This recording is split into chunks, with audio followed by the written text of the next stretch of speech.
Sem enrolação, 3 teses prontas para tu usar e arrebentar na prova da PC Piauí. Eu sou o professor Vinícius Freitas, trabalho com a disciplina discursiva da prova da PC Piauí e vou te apresentar aqui 3 possibilidades argumentativas para você usar, obviamente, de acordo com o tema que for sugerido pela banca avaliativa lá na tua prova e conseguir uma argumentação coerente e coesa. Antes de mais nada, se inscreve no nosso canal para conseguirmos atingir a meta de 5.000 inscritos. Olha nossas playlists que tem vídeos sobre tudo para você se informar a respeito do mundo dos concursos e a respeito das provas discursivas. Se você gostar desse vídeo que a gente está trabalhando hoje, deixa o teu like aqui. Mas se você não gostar também, eu não estou aqui só para passar a mão na minha cabeça. Deixa o dislike, comenta porque que não gostou, que a gente vai se organizar para melhorar e atender a sua necessidade, beleza? Só não fica parado. Concurseiro de carreira policial não pode ficar parado, senão não é aprovado.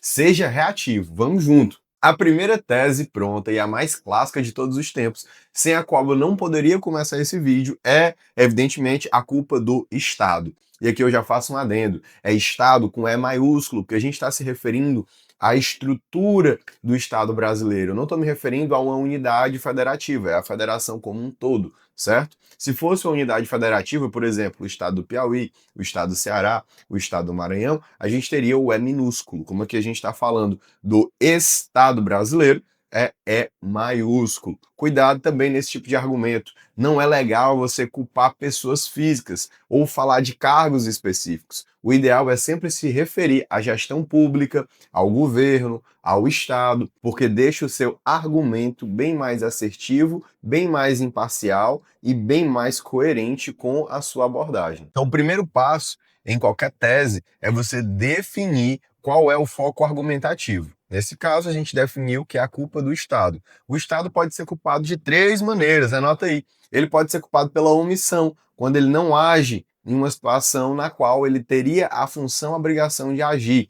Ele pode ser culpado pela ineficiência, pela ineficácia, quando ele age, mas aquela ação, aquela conduta não é suficiente para restabelecer a harmonia social, para restabelecer a situação desejável para o público. E ele pode ser culpado ainda de uma terceira maneira, quando ele é letárgico, moroso, ou seja, demorado. Ele está reagindo sim, mas essa reação é demorada demais para trazer o contentamento para a população. Ou seja, ele tem 3 maneiras aí, pelo menos, de errar, e nessas 3 maneiras você pode utilizar a culpa do poder estatal, a culpa do poder público, a culpa da gestão administrativa.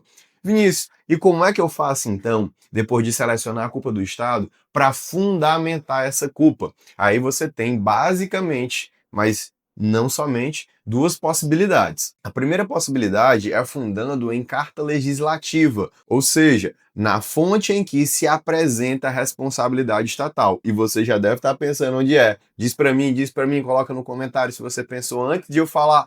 Ela, a Constituição Federal de 1988.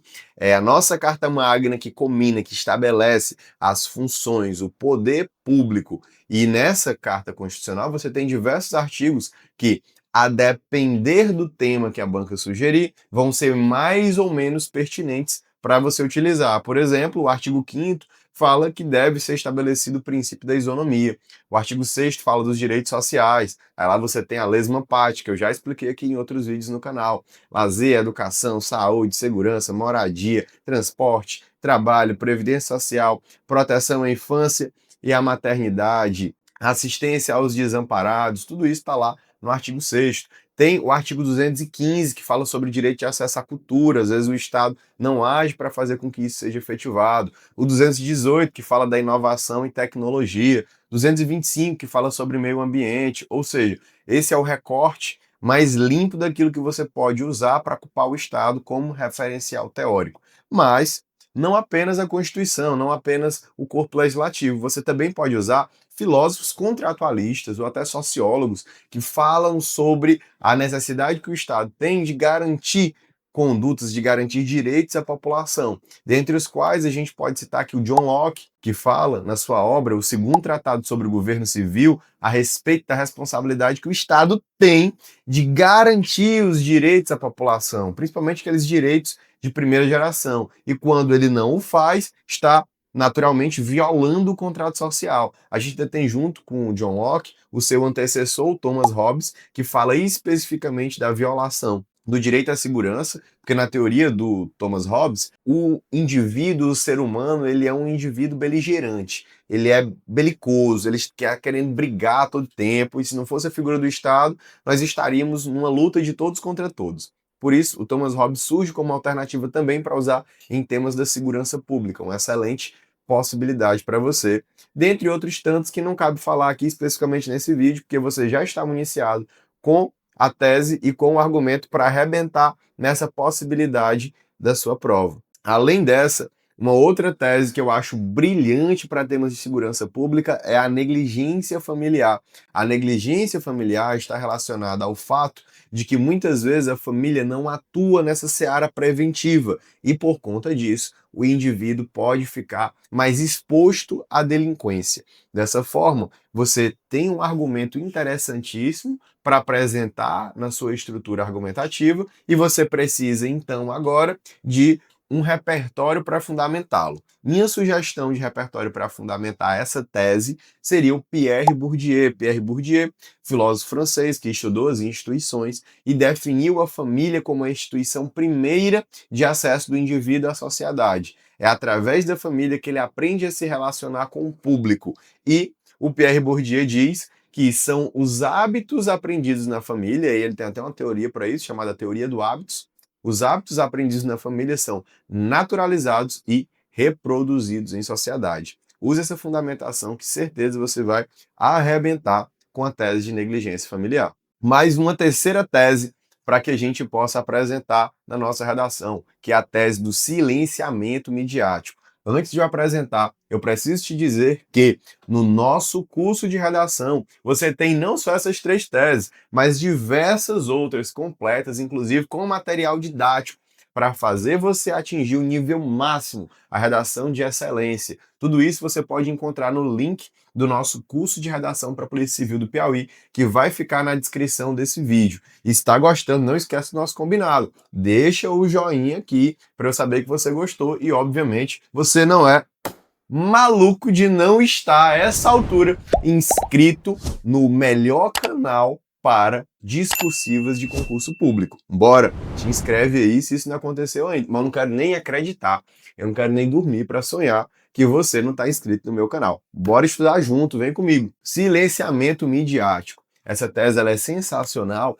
porque existe uma seletividade da mídia a respeito de temas que dão mais ou menos engajamento. E por isso, alguns temas que não trazem esse engajamento total são naturalmente escanteados, colocados de lado, negligenciados pela mídia tradicional. E, portanto, alguns problemas da sociedade ficam pouco trabalhados. Um exemplo disso é a violência contra os policiais, que tem se intensificado, ainda mais com o aumento das facções criminosas. E por conta disso, é uma possibilidade para você apontar esse erro, não só nesse tema, mas em diversos outros, quando a mídia se omite ou, apesar de não se omitir completamente, aborda de maneira insuficiente determinadas temáticas. Vinícius, e como é que eu faço para fundamentar isso?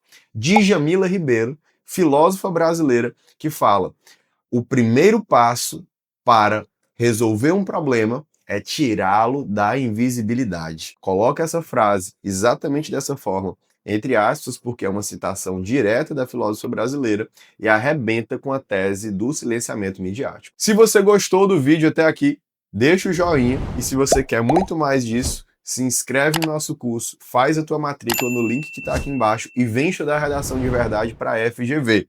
Vamos junto, que eu pego na tua mão e te levo até a aprovação. Vamos bater os 20 pontos e comemorar juntos o resultado glorioso que vai ser da sua incorporação à Polícia Civil do Piauí.